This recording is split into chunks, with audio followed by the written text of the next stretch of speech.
ఇంతేనండి ఇంకొచ్చేది ఎవరైనా ఉన్నారో వచ్చేవాళ్ళు?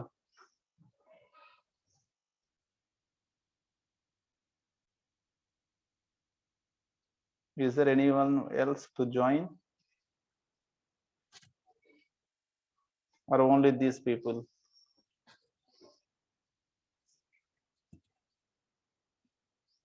Hello?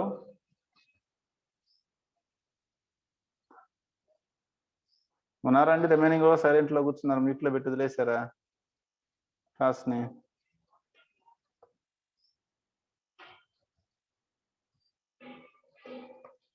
హలో, ఉన్నాం సార్. ఏది మీరు అందరు సైలెంట్ గా ఉన్నారు, మ్యూట్ లో పెట్టేసి ఎవరి పని వాళ్ళు చూసుకుంటున్నారు, ఏదో అష్టచమ్మాలు ఏం ఆడుకుంటున్నారు ప్రశాంతంగా జిగ్గాట్లు? లేదు సార్. సిటీలో మీరు అయ్యన్న ఆడట్లే కానీ అందరూ టౌన్ లో వాళ్ళేనా? మీరేం ఆడతారా ఆటలు కానీ? Okay guys, we have completed our 16 units successfully. That means totally 5 units are completed. Only one more unit is there. That is the medium axis sublayer. ఇది కొంచెం తిక్కగా ఉంటుందండి, అందుకే దీన్ని అసలు స్కిప్ చేసిన చివరి దాకా. Okay, this will be go on briefly. ఇది ఓన్లీ బ్రీఫ్ గా వెళ్ళిపోతాము. Concentrate on those 5 units for your examination. First concentrate on those 5 units. At the last concentrate on this one. దీని మీద ఫోకస్ చివరిలో పెట్టండి. Okay, we will go on briefly with this one. 4-5 classes అయిపోయేటట్టుగా briefly we will close this one. Okay, you people concentrate on the 5 units. ఆ 16 unit material ఇస్తానండి, కొంచెం modify చేస్తున్నాను. ఇవాళ అయిపోవచ్చు, మ్యాక్సిమం ఇవాళ అయిపోతుంది. ఇవాళ నైట్కి గ్రూప్ లో పెడతాను. ఆల్రెడీ ఫస్ట్ 4 యూనిట్స్ మిగిలిన అవి పెట్టాను కదండి already.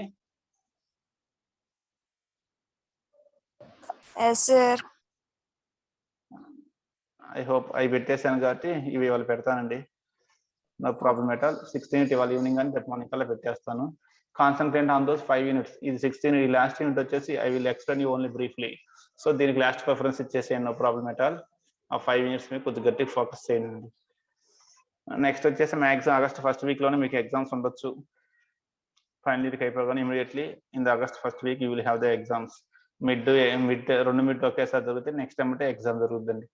External exams will be there, gap ఉండదు ఇంకా మిడ్స్ కి ఎక్స్టర్నల్ కి. So prepare well. Meanwhile, the exams have started. Okay, Andy. Today we are going to see the last unit, that is the medium axis control sublayer.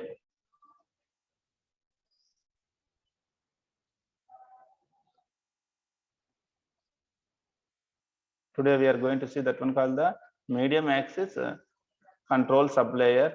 The name itself indicating it will control the medium axis of the transmission medium. Okay, which is this medium axis control sublayer. MAC is a subpart of the data link layer.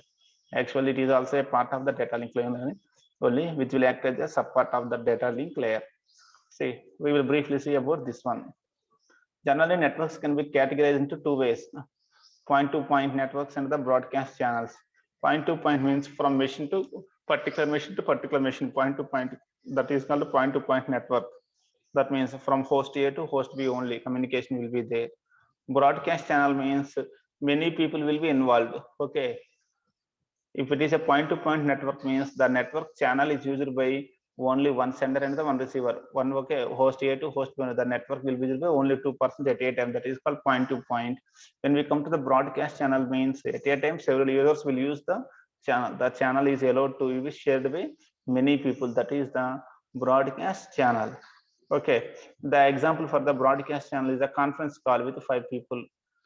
That means at a time 5 people are talking with one another. The channel is shared by the 5 people. If you make a single person to person call, only one caller and one dialer will be there. Okay, one caller will be there between those two. That is a point to point. Between one dialer and one caller, it is a point to point. And when we come to the conference call, it is a broadcast one. Here the channel is shared by all the 5 people are sharing that communication channel. In case of point to point communication, the communication channel will be used by only only two people will be there, one sender and the one receiver. Only they will use that one. In case of broadcasting, multiple users will share the communication channel. This medium access control sublayer is mainly deals with the broadcast channel. Okay, whenever multiple users are sharing the communication channel, how they can share without any problems, that is mainly deal by this MAC, medium access control sublayer. So the broadcast channels are also called as the multi-axis channels or random access channels. These broadcast channels are also known as the multi-axis channels or the random access channels. Multi-axis channel belongs to the sublayer at the data link layer called MAC sublayer. The multi-axis channel belongs to a sublayer of the data link layer, which is known as the MAC sublayer. Okay, which is a part of the data link layer called the MAC sublayer. Okay, here when we come to this one broadcast channel, the channel allocation. Okay, how to allocate the channel to the multiple users. Okay, how the channel will be allocated to multiple users means we have many techniques are there for the allocation of channel to the multiple users or several users at a time. Okay, one technique is the static channel allocation. The other technique is the dynamic channel allocation. Two techniques are there generally for the channel allocation. What are those two techniques means? Static channel allocation and the dynamic channel allocation. Generally, the static channel allocation is used for the point-to-point communication. For the point-to-point communication, generally this is used. Okay, and the dynamic allocation is of the channel is used for the broadcast channels. In case of broadcast, generally they will prefer the dynamic channel allocation. In case of point-to-point communication, they will use this static channel allocation. That means in the local LANs and the MANs, they will prefer the FDM, frequency division multiplexing, TDM, time division multiplexing. Two things are there: frequency division multiplexing and time division multiplexing. What is this concept of frequency division multiplexing?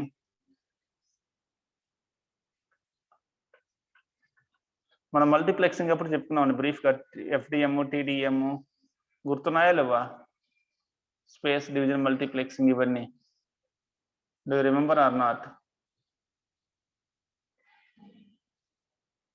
at the time of discussing of the multiplexing in the data link layer we have briefly discussed about these things: frequency division multiplexing and the time division multiplexing, space division multiplexing, port division multiplexing, and CDMA, TDMA, SDMA, FDMA. We have discussed it.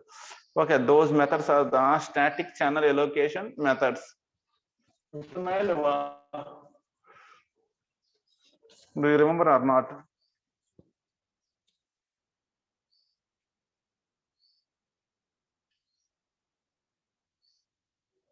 Okay, no reply at all. Okay. Okay, the drawback of these static channel allocation methods is channel is wasted if one or more stations doesn't send data. Okay, the channel will be wasted if no station is sending the data. The channel will be wasted. If users increase, this will not support.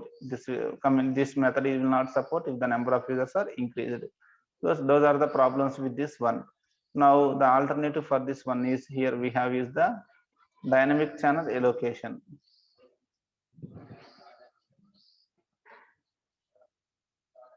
In case of dynamic channel allocation, the channel allocation will be done dynamically, not statically. Initially, the channel will not be divided. The channel will be shared to the communication links dynamically. The channel allocation will be done dynamically. That's why this is called the dynamic channel allocation. Here, the dynamic channel allocation is two types. Okay, one is the pure allow and slotted allow, that is called CSMA by CD. The second one is the CSMA. Okay, CSMA by CA. We will see clearly what is this one when we come to the upcoming classes. When we come to the multi-axis control, medium axis control, okay, two types of dynamic channel allocations are there: pure allow and slotted allow, which is called the CSMA by CD. Next is CSMA. The second one is the CSMA, which is called as the CSMA by CA. Okay, we will discuss about these things briefly in the below classes. Upcoming classes we have to discuss about these things briefly. First we will see about the pure allow and slotted allow, then we will go for the CSMA. Clear? Previously already we have seen the static allocation, that's why Now we are directly going to this one. Why? Because previously we have seen this one static channel allocation has seen in the data link layer itself in the second unit. Sorry, in the third unit already we have seen this static channel allocation, that is multiplexing. At the time of discussing of the multiplexing, we have discussed about this ones. Okay, now we have to discuss briefly about this dynamic channel allocation only. First we will see the pure Aloha.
Okay, now we have to see the first one, that is the pure Aloha. Then we will go for the slotted Aloha. What is Aloha is a protocol. It is a multiple access protocol which is used in the computer networks. Whenever the network channel has to be shared among multiple users at a time. Okay, it is nothing but a medium access protocol or medium access protocol which is used in computer networks, which will support the sharing of the network by several users at a time. Clear. So when we come to the pure Aloha, we will see some points about this pure Aloha. Then we will go for the slotted Aloha. See, in 1970, Norman Abramson and his colleagues, Norman Abramson and his colleagues devised this method, okay, called Aloha system. They have designed the protocol called Aloha system for the ground-based radio broadcasting. They have developed this Aloha system. Okay, when we come to the radio broadcasting, what is happening in the radio broadcasting? The information the radio has to be spread to everyone. Okay, from the radio station, the data has to reach to every radio. That means broadcasting has to be done to the several users at a time. For that purpose of the radio broadcasting, they have developed this algorithm of Aloha by this Norman Abramson and his colleagues. The basic idea of this one is many users are competing for the use of a single shared channel. Here the basic idea is many users are there competing for the use of a single shared channel. If you take the FM channel, FM frequency, the same FM channel has to be used by many users wants to connect to that FM station through that channel. That means multiple users wants to connect to that one. If you take the radio stations, many radios wants to connect to that radio station through that one. Okay, that is the main basic idea of this Aloha, is that many users are there who are competing for the use of a single channel. When we come to this algorithm of Aloha or the protocol of this Aloha, two versions are there, pure and slotted. Okay, there are two versions are there here, pure and the slotted Aloha. When we come to the pure Aloha, there is no requirement of global time synchronization. Whereas in slotted Aloha, the time is divided into discrete slots into which all frames must fit. That means in case of pure Aloha, okay, there is no global time synchronization, it is not there. For the users to release the packets, there is no time synchronization. When we come to the slot Aloha, basing on the time slot given, the users has to release the packets basing on the time slots only. For after every particular time period only, they have to release the frames. Okay, they should not release the frames without considering any time. But when we come to the pure Aloha, that time synchronization is not there. Clear. We will discuss that one later about this time synchronization in case of this Aloha, pure Aloha in the slotted Aloha. What is this time synchronization, that we will see in the upgoing concepts.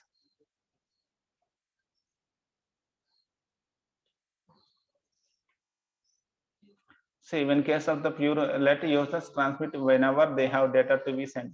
Generally, if you allow the users to transmit whenever they have the data to be sent, then there will be collisions and all collided frames will be damaged. Generally, if you allow the users without anything restriction, if you allow the users to transmit the data whenever they have the data to be sent, then what will happen is there is a chance of getting collisions between the frames, and the collided frames will be lost, will be damaged, or will be lost.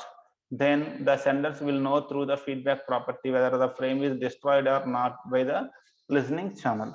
After getting acknowledgement, the sender will understand whether the frame is destroyed or not by the listening channel.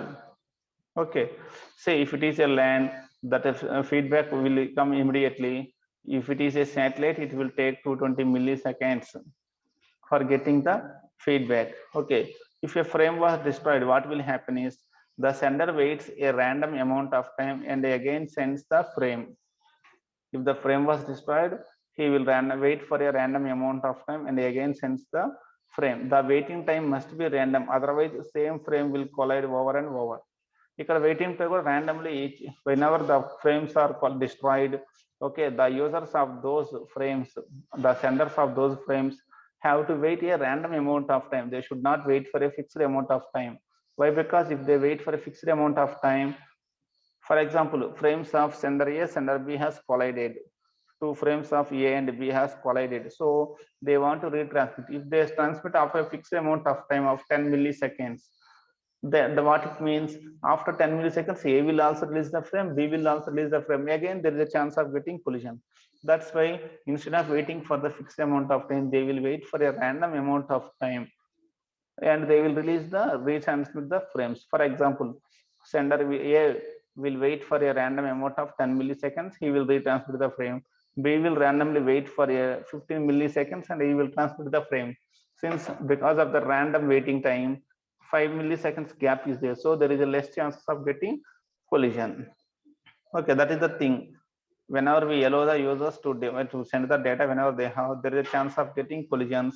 Okay, due to collisions, the frames may be damaged or destroyed. Whenever the frames are destroyed, after knowing the feedback about them, the sender has to retransmit them. The sender has to retransmit the packets or frames. Okay, by waiting for a random amount of time instead of waiting for a fixed amount of time. See, the user A has sending two frames. First frame, after giving some gap, he is sending the second frame.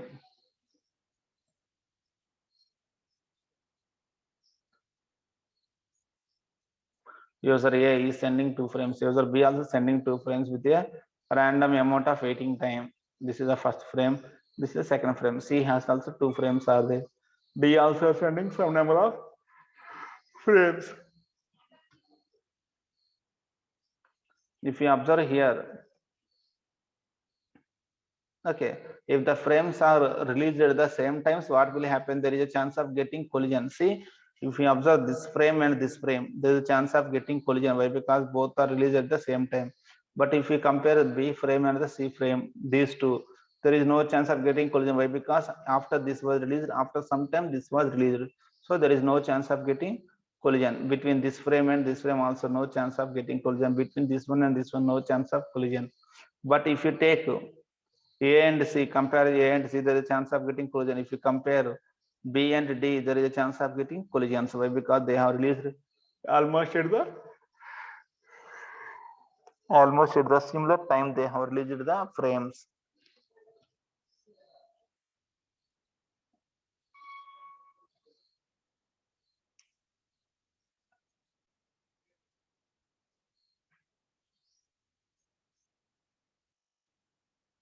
Frames are transmitted at completely arbitrary times. In case of full aloha, frame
Okay. See, when generally frames are completely at arbitrary times, at their own times, the frames will be released into the channel in case of Aloha. Whenever two frames try to occupy the channel at the same time, there is a chance of getting collision and both will be destroyed. Since the frames are released arbitrarily, okay, what will happen is whenever two frames are try to get the channel at the same time, there is a chance of getting collision. Whenever collision occurs, the both will be destroyed. Okay, that is what is happening in this pure Aloha. Now we have to find out what is the efficiency of this one. What is this pure Aloha? What is this Aloha wants to say is, since there is whenever they want to release at the same time, there is a chance of getting collision. What is this pure Aloha is saying is that whenever you got collision and machines wants to retransmit, if the sender and the senders wants to retransmit the frames, they have to start the retransmission after waiting for an arbitrary amount of time. By waiting for an arbitrary, sorry, from not arbitrary, some they have to wait for some random amount of time for the retransmission of the frames. Okay, by waiting for a random amount of time, they have to retransmit so that next time collision will be reduced. The chance of getting collision will be reduced. Okay, that is what is happening in this pure Aloha. Now we have to see some points about the efficiency of this pure Aloha channel. What is the efficiency by implementing this pure Aloha in the channel? What is the efficiency of that channel? We have to see some points about that one now.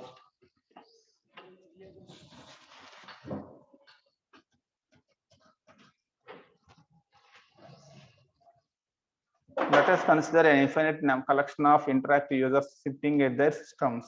That means stations. Let us assume that there are more number of interactive users are there sitting at their systems. Okay, a user will always in two stages, either typing or waiting.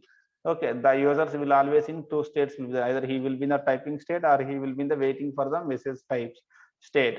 Let the first frame time denotes the time required to transmit one fixed length frame. The frame time variable indicates the time required to transmit one fixed length frame. Assuming that infinite populations of users are getting new frames according to the Poisson distribution with n frames per second for time, we are assuming that infinite number of users are generating new frames according to the Poisson distribution with a mean n frames per frame time. For each frame time, n frames are released, where frame time is nothing but the time required to transmit one fixed length frame. The time taken for transmitting one fixed length frame from sender to receiver, that is the frame time. For each frame time, n frames are released. If we assume that n frames are releasing for every frame time, that means at the time of one frame is released until before completion of release delivery of one frame, n frames are already released. Okay, if that n is greater than 1, if that n frames where n is greater than 1 means the users generating frames at the higher rate than the channel can handle. If the n value is greater than 1 means it indicates that the user, as per the Poisson distribution, if the n value is greater than 1 means the users are releasing the frames at a higher rate which is greater than the capacity of the channel. Okay, the reasonable frame number n value must be 0 less than n less than 1. Okay, what is the reasonable when means? Okay, that means within the channel capacity means the n value as per the Poisson distribution must be between 0 and 1. Then it can be said that that frame rate is reasonable frame rate. Otherwise, if n is greater than 1, we can say that the frame rate is higher than the channel capacity. Okay.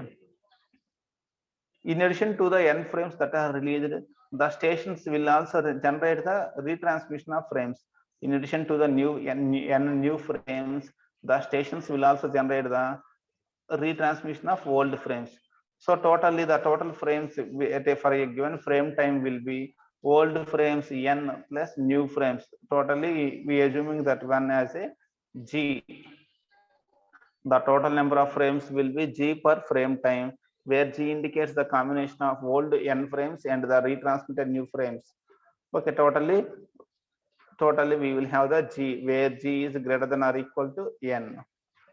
That is the total number of frames. The total frame generated per frame time will be g, where g greater than or equal to n, where g contains the old frames as well as the new frames, retransmitted frames as well as the newly generated frames. That total will be g, which is greater than or equal to n. Whenever the G is very nearer to n, there will be very less collisions. There is a less chance of getting collisions if G is very nearer to n. That means in total new frames and old retransmitted frames, totally if they are equal to nearer to n, that means when we have very less number of retransmitted frames, there is a less chance of getting collisions. Okay, at a low load there will be few collisions. So G is very nearer to n. Under all the loads, at all the nodes, the throughput S can be calculated as G into P0. At any stage of load, the throughput can be calculated as S is equal to G into P0, where P0 is the probability that the frame does not suffer a collision, where P0 is the probability that the frame does not suffer with a collision. The total throughput can be given as S is equal to G into P0. Generally, a frame will not suffer a collision if no other frames are sent with one frame time of its start. Generally, a frame will not suffer a collision if no other frames are released with one frame time of its start. Okay, if the frames are not released below the frame times, generally collisions will not occur. Let us assume the time required to send a frame be t. If any other user has generated a frame between the time t0 and t0 plus t, the end of that frame will collide with the beginning of the shaded frame. Similarly, if any other frame started between t0 plus t and t0 plus 2t, will bump into the end of the shaded frame. See, he has given that one in the diagrammatic format. This theory can be given in a diagram format like this. Okay, T0 is the starting of the frame and T0 plus T. This T is the time taken for delivery of this frame. If any other frame like this yellow frame, which is a shaded frame, if the shaded frame releases between release at T0 plus T time, what will happen? It indicates that this shaded frame will collide with this frame. Okay, this frame will collide with the starting of the shaded frame. If the time really okay, if the time taken for the releasing of the shaded frame is T0 plus 2t means it will okay, this shaded frame will collide with this frame. The end of the shaded frame will collide with this one. Like that. Okay. If they properly don't maintain the gap between the regions, okay, that frame time is not maintained, then there is a chance of getting the collision between the frames. Clear, there is a chance of getting collisions between the frames. Clear. The probability that k frames are generated during a given frame time is given by the Poisson distribution as PR of k is equal to g into e power k minus g by k factorial. ఇది by ఎక్కడండి, ఇది actual పక్కా జరిగింది. G into e power k minus g by k factorial, where k indicates number of frames that are generated during a given frame time. Okay, basing on the k number of frames are generated in a given time. Okay, the probability of that when as per the Poisson distribution can be given as probability of k is equal to g into e power k minus g by k factorial. Clear, where g is the total number of frames of old and new frames. The probability of 0 frames is e power minus g. Whenever we have 0 frames, the probability will be e power minus g. Why? Because the probability is 0. There is no other ones. So the probability will be e power minus g.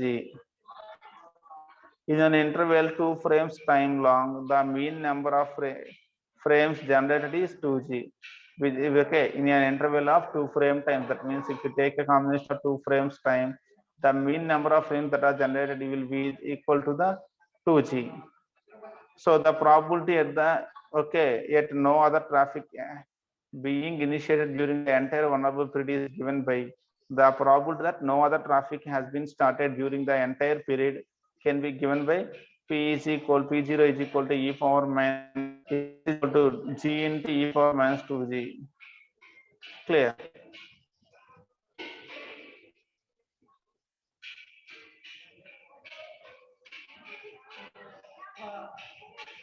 These are the Poisson distribution values.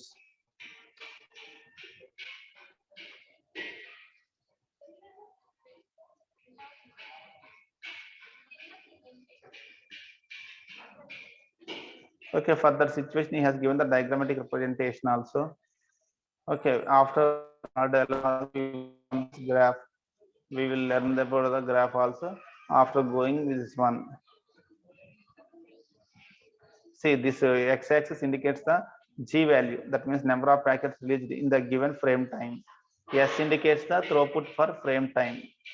See, if the number of packets releasing are increasing slowly, the throughput is also increasing. After the number of packets or frames releasing for the frame time reaches some value, the throughput is started to degrade. Okay, the throughput has started to degrade. Once the total number of packets that are released during the frame time has reached some value, the throughput has started to decrease. Okay, that is this one. After getting the knowing briefly about the slot era also, we will go for this problem, how this graph has been constructed, that we will see after we have reached that one, also completed that one also. Okay, this is briefly the today's introduction to this one, medium axis sub control sublayer, control sublayer, that is MAC. Okay guys, tomorrow we will continue that one with slotted Aloha.